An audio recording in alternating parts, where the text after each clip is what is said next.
జేగురుదత్త ఈ పూట గోంగూర పప్పు చేశాను. ఆకులు చేసుకుని శుభ్రంగా కడిగేసి సన్నగా తరిగి పెట్టుకోవాలి. ఇది పుల్ల గోంగూర.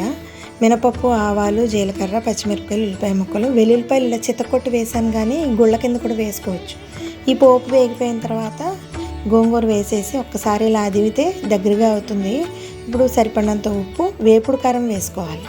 ఒక 2 అంగుళాలంత చింతపండు నానబెట్టేసుకుని చింతపండు రసం పోసుకుని కొద్దిగా బెల్లం వేసుకుని ఉడకబెట్టుకొని కందిపప్పు వేసుకుంటే కొత్త ఒక 10 నిమిషాలు ఉడుకుతుంది.